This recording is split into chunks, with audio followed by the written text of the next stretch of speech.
Amen. At tayo na pong lahat po mga minamahal ay nasa huling bahagi na po tayo ng ating balalagawain na pag-aaral ng banal na salita ng Diyos at hinihiling ko po ang iyong pong pagkikipagkaisa na tayo pong lahat ay tumayo, pagbibigay galang sa salita ng Diyos na dadalhin ng ating pong minamahal na mga ngaral sa araw nito, ang ating beloved na preacher Mars Facton. Amen. Praise the Lord.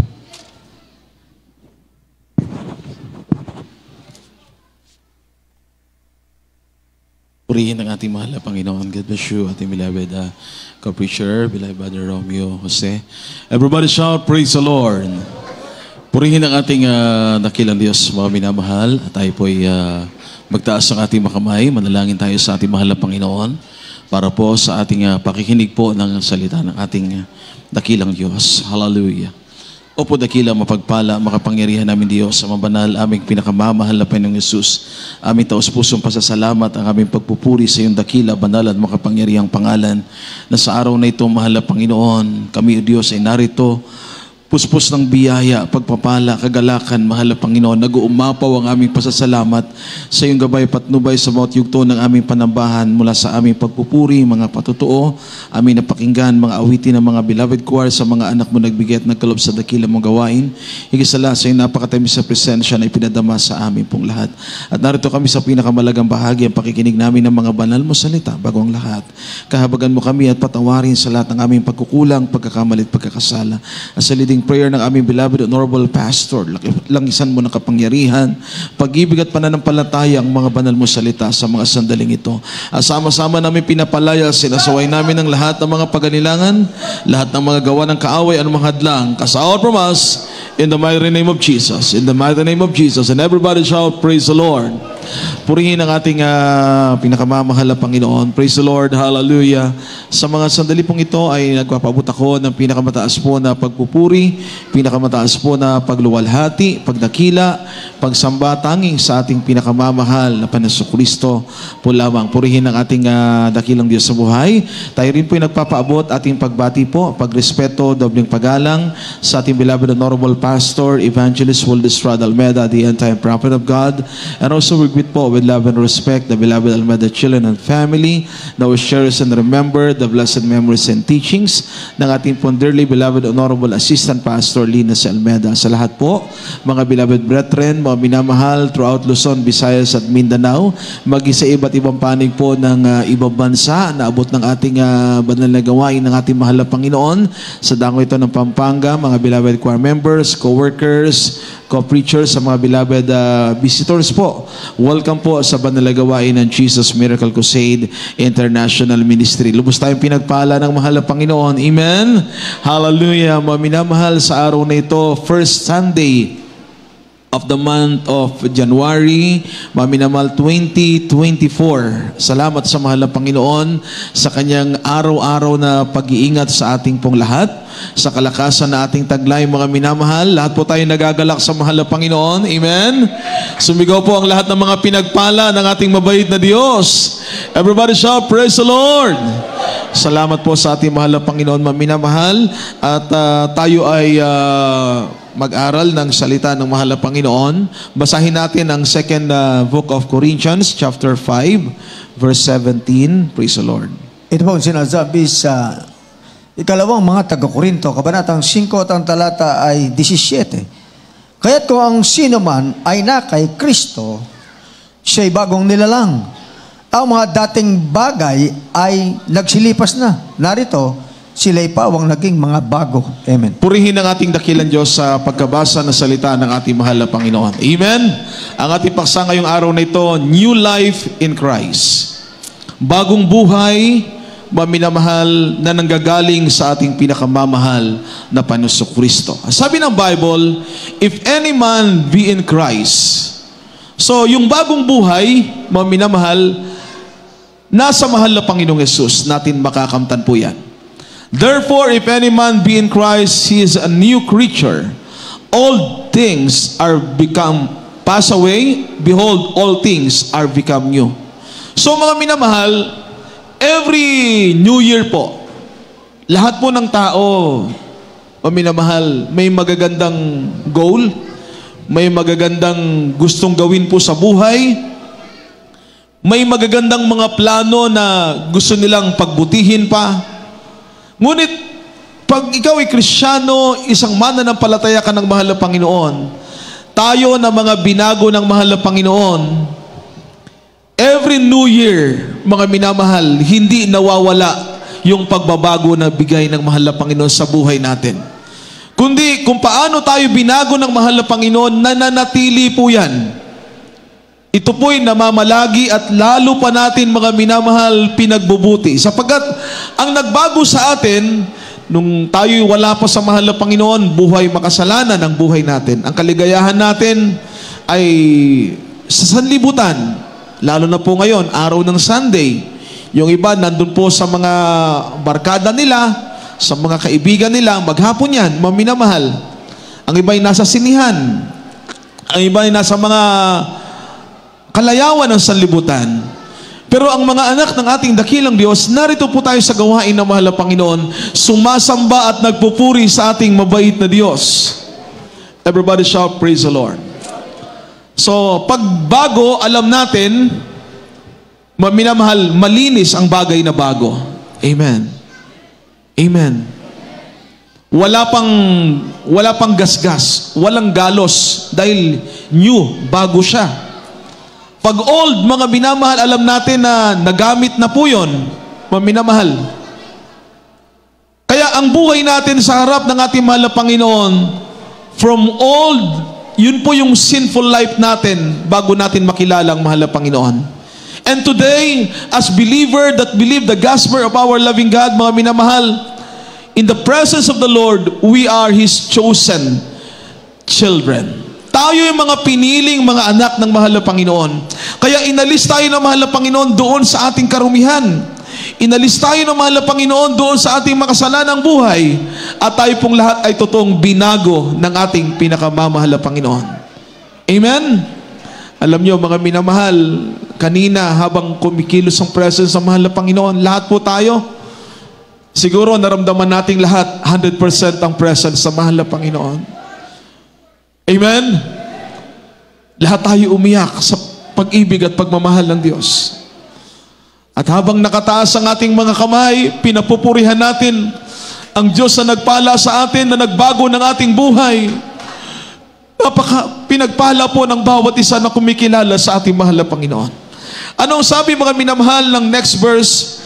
Luke chapter 5 verse 36, mga minamahal. Dito po sa aklat ng Lukas, Kapitulo 5, versikulo 36. At sinalita rin naman niya sa kanila ang isang talinghaga, walang taong pimila sa bagong damit at itinagpi sa damit na luma sa ibang para ay sisirain ang bago, at sa luma naman ay hindi bagay ang tagping mula sa bago. Amen. Palakpakan nating lahat ang ating mahal na Panginoon. Everybody shout, praise the Lord.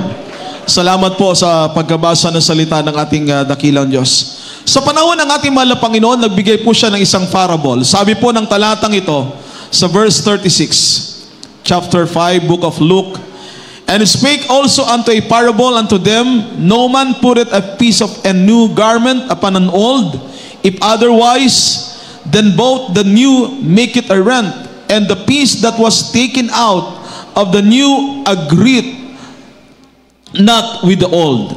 So mga minamahal, ang isang bagay na alam nating bago, mga minamahal, hindi mo tatagpian nung luma. Amen? Amen? Amen? Everybody shout, praise the Lord. Bumili ka ng bagong damit, mga minamahal. Alam mo na yung binili mong bagong damit, bago mo bilhin yan, kailangan sukat na sukat sa'yo. Amen. Everybody shout, praise the Lord. So alam mo mga minamahal, na yung damit na yan, sukat-sukatin mo man mga minamahal, talagang convince ka na bibilhin mo mga minamahal dahil bago. At yung mga bagay mga minamahal na alam mo ng luma, minsan mga minamahal, yung iba itinatabi na lang, hindi na ginagamit, iba nilalagay pa nga sa baol. Dahil gusto nilang isuot yung bago. Tama po? Amen? Pero bless tayo ng mahal na Panginoon dahil nung araw, wala pa tayong maisuot. Gusto nating bumili ng bago, laging luma ang ating naisusuot. Ngayon, pinagpala na po tayo ng mahal na Panginoon. Pag may gusto kang bibilhin, pinobide na po ng mahal na Panginoon ang lahat ng ating pangangailangan. Pinagpala po tayong lahat ng ating mabait na Diyos. Everybody shout, praise the Lord. But that new cloth or new garment, mga minamahal, sabi ng banal na kasulatan, if it represent, mga minamahal, the cloth of righteousness. So, pagiging Kristiyano po pala, pagiging mananampalataya ng mahal na Panginoon, nung ikaw ay wala pa sa mahal na Panginoon, ang nakasuot sa atin ay balabal ng kasalanan. The garment of sin. Araw-araw tayong nabubuhay. Gumagalaw ang panahon, mga minamahal. Tayo'y malayo sa presensya ng ating mahal na Panginoon. Dahil hindi natin alam na kailangan palang iwanan natin ang bisyo, iwanan pala natin ang makasalanang buhay, kinakailangan pala natin ang Espiritu ng Diyos. Ang Espiritu ng ating mahal na Panginoon, kapag nasa puso mo, titira ang ating mahal na Panginoon. So babaguhin ka ng mahal na Panginoon completely and 100%. Everybody shout, praise the Lord. Yung dating mga ama ng tahanan, ang bisyo nila, magsugal, maminamahal, gumawa ng mga bagay na hindi kaaya-aya, mga minamahal, sa paglalasing, nandun sila. Sa mga barkada nila, buhay sanlibutan, walang takot sa mahal na Panginoon. Ngayon, nandito po sila, umiiyak sa presensya ng mahal na Panginoon. Dahil binago na ng ating mahal na Panginoon. Amen? And dati mga minamahal, yung mga ina ng tahanan, sabi nga, madalas na nag-aaway, nakikipag-away. Hindi pa tatalo. Ngunit dito, sa gawain ng mahal na Panginoon, binigyan ng pusong mapagkukumbaba ng mahal na Panginoon. A tender heart. Amen? Binago na ng mahal na Panginoon tayo. Hindi na po natin binabalikan, mga minamahal, yung buhay na pinanggalingan po natin. Kung paano tayong inayos na ng mahal na Panginoon. Nilinis na po tayo ng ating mahal na Panginoon. Huwag na po nating paulit-ulit balikan yung buhay natin sa nakaraan. Amen. Our past has already been forgiven by our loving God. Ang ating nakaraan, nung ating lapitan ng mahal na Panginoon, nang tayo magsisi sa ating mga kasalanan, pinatawad tayo ng mahal na Panginoon. Gaano man ang ating karumihan, gaano man ating kasalanan, tinakpan na po ng mahal na Panginoon sa pamamagitan ng kanyang kapangyarihan, ng kanyang banal na dugo. Nilinis tayo ng mahal na Panginoon. Kasi kung gusto nating pumasok sa langit at magmana ng buhay na walang hanggan, dapat dito sa lupa, nakaredy tayo. Amen? Kung gusto mo ng langit, pero hindi ka nagbabago, ang langit ay magiging pangarap lang. Pero kung dito sa lupa, nagbago ka, naging kaligayahan mo ang maglingkod sa Diyos, naging kaligayahan mo ang presensya ng mahal na Panginoon, magbasa ng Biblia, manalangin araw-araw, iwanan ang mga kasalanan mong buhay, tiyak, ikaw ay magiging tagapagmana ng totoong langit, na hindi pangarap lamang, kundi langit at buhay na walang hanggan sa piling ng ating mahal na Panginoon. Kaya sabi ng banal na kasulatan, tayo na mga binago ng ating mahal na Panginoon, our mind is being transformed. Nag-iiba ang ating pag-iisip. Hindi katulad ng pag-iisip ng sanlibutan. Ang sabi ng Romans 12, verse 2, mga minamahal, praise the Lord. Ito po ang sinasabi sa Aklat ng mga taga-Roma, kabanatang 12 at ang talata ay 2. At huwag kayong magsiyaon sa sanglibutang ito, kundi mag-iba kayo sa pamamagitan ng pagbabago ng inyong pag-iisip. Amen. Upang mapatunayan ninyo kung alin ang mabuti at kaaya-aya at lubos na kalooban ng Diyos. Amen. Everybody shout, praise the Lord. Maminamahal, sabi ng banal na kasulatan, kapag ikaw pala'y binago na ng totoo ng mahal na Panginoon, yung pagbabago kasi, maminamahal, nakikita yan sa ginagawa mo. Pag ikaw ay nag-iisa, maminamahal, walang nakakakita sa iyo, nakikita ng mahal Panginoon sa laman ng isip mo. Amen? Everybody shout, praise the Lord. And be not conformed to this world, but be transformed by the renewing of your mind. So yung pag-iisip natin, maminamahal, Dati, pag wala ka pa sa mahal na Panginoon, marumi, hindi maganda ang pag-iisip mo. Laban sa iyong kapwa o laban sa kanino mang nakikita mo, laging may hindi maganda sa pag-iisip mo. Dahil hindi pa nabago yung laman ng isip mo, minamahal.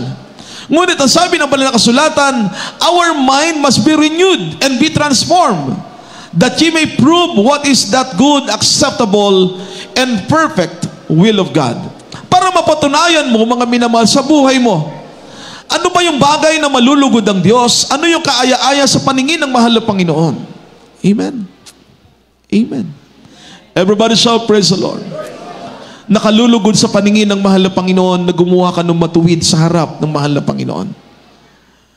Gumawa ka ng bagay, mga minamahal, na nalalaman mo sa puso mo, sa isip mo, mga minamahal, ang kabutihan, ang kagandahang loob, mga minamahal. Habang ikaw ay naglilingkod sa Diyos, habang taglay mo ang lakas na galing sa ating mahal na Panginoon, igugol mo ang nalalabing panahon mo para sa mahal na Panginoon. Everybody shout, praise the Lord. Maminamahal, huwag kayong mahihiyang magdala ng banal na kasulatan. Amen? Amen? Huwag kayong mga minamahal mahihiya pagka may mga kasamahan kayo sa mga opisina, sa inyong mga trabaho, nakikita kayo na nanalangin. Huwag kayong mahihiya. Ikarangal natin na tayo'y nakakilala sa ating mahal na Panginoon. Everybody shout, praise the Lord. Praise the Lord. Paminamahal. Kung nung hindi pa natin nakilala ang mahal na Panginoon, tayo ay gumagawa ng kasalanan, hindi tayo nahihiyang gumawa ng kasalanan. Di ba? Pag wala ka pa sa mahal na Panginoon, gawa ka lang ng gawa ng kasalanan. Pero nalaman natin sa salita ng Diyos na kung ano ang tinanim natin, yan po ang ating aanihin. Kung nagtanim ka ng kasamaan, aani ka ng kasamaan. Ngunit kung nagtanim ka ng kabutihan, aani ka ng kabutihan at pagpapala na nagmumula sa ating mabait na Diyos. Everybody shout, praise the Lord. Ano sabi, mga minamahal, ng banal na kasulatan? Colossians 3, verse 1 hanggang verse 10. Minamahal, Dito po sa aklat ng Taga-Kulusas, versikulo 3, kapitulo 1 hanggang 10. Kung kayo nga'y muling binuhay na kalakip ni Kristo, ay hanapin ninyo ang mga bagay na nangasa itaas na kinaroroonan ni Kristo na nakaupo sa kanan ng Diyos. Ilagak ninyo ang iyong pag-iisip sa mga bagay na nangasa itaas, huwag sa mga bagay na nangasa ibabaw ng lupa. Sapagkat kayo'y nangamatay na at ang inyong buhay ay natatagong kasama ni Kristo sa Diyos. Pagka si Kristo na ating buhay ay mahayag nga rin kayo nakasama niya sa kaluwalhatian. 5. Patayin nga ninyo ang inyong mga sangkap ng katawang na sa ibabaw ng lupa, pakikiapid, karumihan, masamang pita, masamang nasa at kasakiman na siya'y pagsamba sa mga Diyos-Diyosan. Sa 6, ito po ang sinasabi, na dahil sa mga bagay na iyan ay dumarating ang kagalitan ng Diyos sa mga anak ng pagsuway, na inyo ring nilakaran ng una, nang kayo'y nabubuhay pa sa mga bagay na ito. Datapwat ngayon ay inyo namang layuan ang lahat ng mga bagay na ito. Galit, kapuotan, paghihinala, panunungayaw, mga salitang kahalay-halay na mula sa inyong bibig. 9. Huwag kayong mga bulaan sa isa't isa. Yamang hinubad na ninyo ang datihang pagkataoy, pati ng kanyang mga gawa. 10. At kayo'y magbihis ng bagong pagkatao na nagbabago sa kaalaman ayon sa larawan niyaong lumalang sa Kanya. Amen. palakpakan nating lahat ang ating mahal na Panginoon. Everybody shout, praise the Lord. Maminamahal, ang sabi ng banal na kasulatan, yamang hinubad na po natin ang ating makasalanang pagkatao, makasalanang buhay noon. Bilang mga totoong mga anak ng ating dakilang Diyos na mga binago ng ating mahal na Panginoon. Ilang percent ba ang pagbabago sa buhay natin ngayon? Amen. Nais ang mahal na Panginoon, 100% na pagbabago sa buhay ng lahat ng mga anak ng Diyos. Dahil kapag ikaw, mga minamahal, ay naglilingkod na sa ating mahal na Panginoon, 5 years ka na, 10 years, 15 years, pero hindi ka pa rin nagbabago, mga minamahal. Nananatili pa rin sa iyo, mga minamahal, yung dati mong asal, yung dati mong ugali. Nung tayo ay kumilala sa ating mahal na Panginoon, binago tayo ng mahal na Panginoon. Inalis siya tayo, mga minamahal, sa buhay makasalanan. Dapat hindi po tayo nananatili dyan, mga minamahal, sa buhay makasalanan, sapagat tayo nilinisan ng ating mahal na Panginoon sa ating karumihan. Inalis na tayo ng mahal na Panginoon. Binago tayong lubos ng ating mabait na Diyos. Everybody shout, praise the Lord. Kaya magpasalamat ka sa mahal na Panginoon. Kung ngayon, 5 years ka na sa mahal na Panginoon, 10 years, 15 years ka nang naglilingkod sa Diyos, at hindi mo na binalikan ang iyong makasalanang pamumuhay. Hindi mo na binalikan ang iyong dati-rati mga minamahal, mga bisyo. Hindi mo na binalikan ang buhay makasalanan.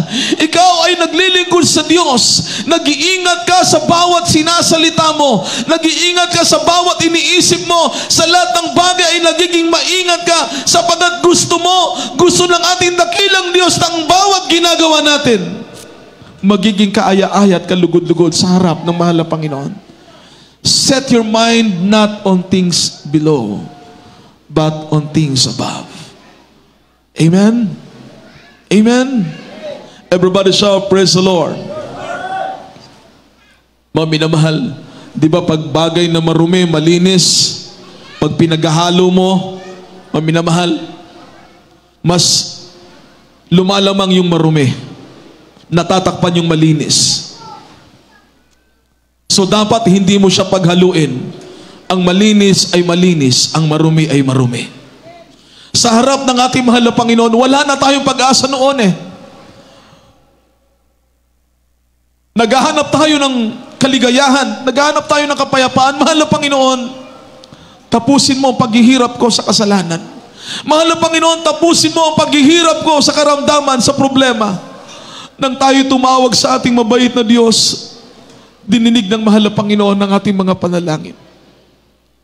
Amen. Karamihan sa napapakinggan natin, naririnig natin sa ating mga beloved brethren, ang sarap maglingkod sa Diyos. Bakit? Dahil ang bawat isa ay totoong binago na ng ating mahal na Panginoon. Amen? Pag-araw ng gawain, ang ating sinasamba ay makapangyarihang Diyos. Kaya kapag ikaw ay sumasamba sa mahal na Panginoon, magbigay karangalan ka sa Diyos na sa iyo ay nagpala. Seryosohin mo ang bawat oras na nandito ka sa gawain ng mahal na Panginoon. Sa pagkikinig ng salita ng Diyos, makinig ka ng gusto, mga minamahal. Sa pagsamba sa mahal na Panginoon, dapat itaas mo ang kamay mo. Maramdaman mo ang presensya ng ating mabait na Diyos.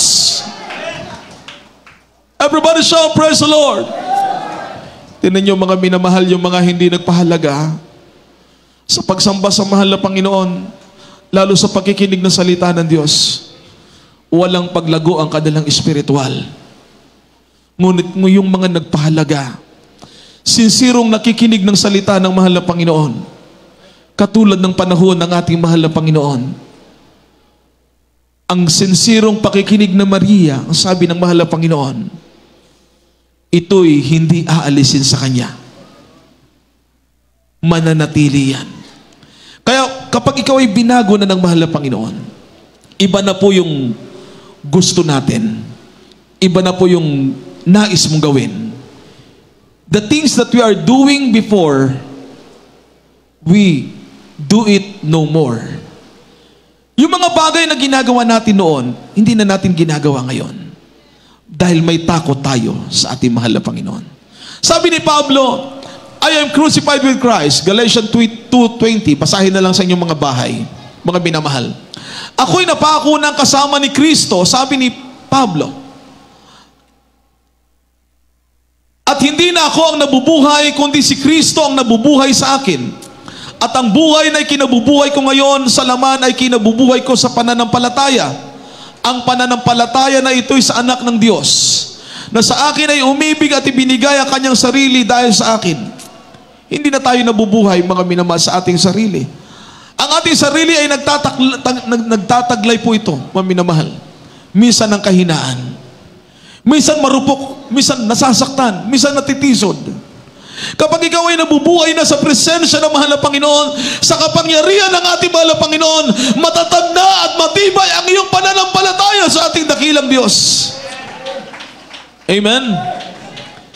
Hindi mo laging tinitingnan yung negative. Kasi yung ibang mga kapatiran, nakikita lang nila yung negative eh. Dapat makita natin yung magagandang bagay, yung mga positive, yung mga magandang nangyayari sa church. Makita natin yung magagandang bagay na ginagawa ng mahal na Panginoon sa buhay natin. Dahil yung evil spirit, pagala-gala lang yan, mga minamahal. Naghahanap lagi ng kanyang mabibiktima. Kaya, hindi naman masamang pumili. Pero kung tatabihan mo ay medyo alanganing Kristiyano, alanganing mananampalataya, mas tumabi ka na doon sa mga maiinit na Kristiyano. Mas tabihan mo na, mga minamahal, yung mga Kristiyano, ang gagawin lang buong araw na sa gawain ay magpuri, sumamba sa ating mahal na Panginoon, na sila'y nakatuon lamang sa ating dakilang Diyos. Kaya kapag uuwi ka, masaya. Mapayapa ang puso't isipan mo, sapagkat nalalaman mo sa puso mo, sa isip mo, sa araw na ikaw'y sumamba sa Diyos, totoong ipinaabot mo sa mahal na Panginoon ang pinakamataas mong pasasalamat sa Kanya. The Lord put a new song in our heart, na dati hindi tayo umaawit sa mahal na Panginoon. Awitin natin sa libutan. Ngunit ang ating makilalang mahal na Panginoon, ibinigay ng mahal na Panginoon ang awit para sa puso natin. Pansinin natin, habang nagpupuri tayo, naunawaan natin ang bawat inaawit natin sa mahal na Panginoon. Saan man tayo naroroon, mga minamahal, kapag sinimulan na po nating umawit sa Diyos, magpuri sa ating mahal na Panginoon, naiibsan ang ating problema, mga minamahal. Yung mga kapatiran nasa ibang bansa, sabik sila sa kanilang pamilya, mga minamahal. Minsan nakakaranas sila ng homesick, nangungulila sa kanilang pamilya. Ngunit kapag nagpuri na sa ating mabait na Diyos, napupuno ka na ng puso na nag-uumapo na kagalakan, sapagat ang buhay natin na dati-rati, hindi yun ang gusto natin. Ngunit ngayon, minamahal natin ang ating pasasalamat, pagpupuri sa ating mabait na Diyos. Siya na sa ating nagpala, mga minamahal. Sabi ng Psalms 40 verse 3, mga minamahal, last verse natin, Ephesians 5 verse 27. Ito pong sinasabi sa mga awit. Kabanatang 40 at ang talata ay 3. At siya'y naglagay ng bagong awit sa aking bibig, sa makatuwid bagay papuri sa aming Diyos. Amen. Marami ang mga kakita at mga tatakot at magsisitiwala sa Panginoon. Palampakan nating lahat ang ating mahal na Panginoon. Purihin ang ating mabait na Diyos. Everybody shout, praise the Lord. The Lord has put a new song in my mouth, even praise unto our God. Many shall see it and fear and shall trust in the Lord. Amen. Amen. Lubos tayong pinagpala ng mahal ng Panginoon dahil sa panalangin, pagsasakripisyo, pangangaral at pagtuturo ng buong katotohanan ng ating beloved parents in the Lord. Our beloved Honorable Pastor Evangelist Wilde Estrada Almeda, our beloved Honorable Assistant Pastor Linus Almeda, beloved Almeda children, paminamahal. Noon hindi tayo marunong magpuri sa Diyos. Amen. Amen. Hindi natin alam gaano kahalaga ang pagpupuri sa mahal na Panginoon. Ngunit nang tayo'y namalagi, nanatili at nagpatuloy maglingkod sa Diyos, naunawaan natin makapangyarihan ng pagpupuri sa mahal na Panginoon. Pag nasa panganib ka, tatawag ka sa mahal na Panginoon, iingatan ka ng ating mabait na Diyos. Pag may magtatangka sa iyo ng masama, mga minamahal, sa iyong pagtawag sa mahal na Panginoon, ililigtas ka ng ating mahal na Panginoon. Everybody shout, praise the Lord. Kaya yung langit, mga minamahal, ang langit ay nananatili, naghihintay para sa mga totoong mga anak ng mahal na Panginoon.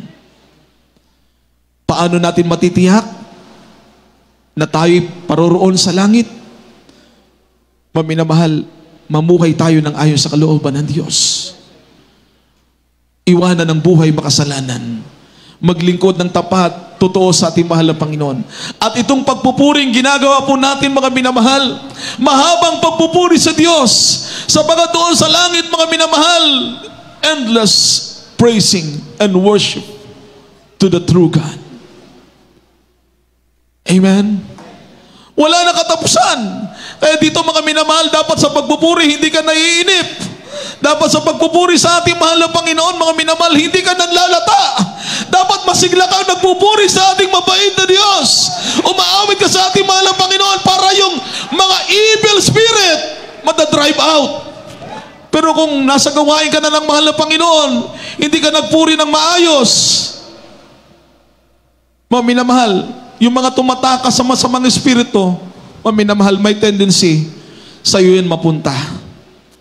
Ngunit kapag ikaw ay nagpuri sa mahal na Panginoon, lalayas ang lahat ng masamang espiritu, mga minamahal. Amen? Everybody shout, praise the Lord. Alam niyo po, yung galit, yung sama ng loob, yung hinanakit, evil spirit po yun. Kaya pag nagpuri ka sa mahal na Panginoon, hindi mo mapil ang presence ng mabait na Diyos. Bakit po? Kasi po may hatred, may galit, may sama ng loob. Pero pag na-release yan, na-drive out, na-cast out yan, mga minamahal, hindi mo na makikita yung negative. Hindi mo makikita yung sakit na idinulot sa iyo, mga minamahal ng taong nakasakit sa iyo. Ang makikita mo ay ang Diyos na nagpatawad sa iyo. Ang makikita natin, mga minamahal, ay yung grasya ng Diyos. Yung biyaya ng ating mahal na Panginoon. Sino tayo? Tayong lahat ay maruming basahan. Tayong lahat ay hindi karapat-dapat. Ngunit tayo minahal, inibig ng mahal na Panginoon. Pati ang langit iniiwan niya upang tayong lahat ay sagipin, upang tayo maligtas, upang tayo magmana ng buhay na walang hanggan. Sabi ng Bible, a perfect church without spot, without blemish and wrinkles will be brought into heaven. Sabi ng Ephesians 5 verse 27, tayong lahat ng mga tinawag ng ating mahal na Panginoon, mga minamahal, dinala tayo ng ating mabait na Diyos sa kanyang tunay na iglesia. The true church in our time, we are being blessed by the Lord. Dahil sa banal na gawain ng Jesus Miracle Crusade International Ministry, dito tayong lahat binago at pinagpala ng ating pinakamamahal na Panginoon. Umawi tayo sa ating mabait na Diyos.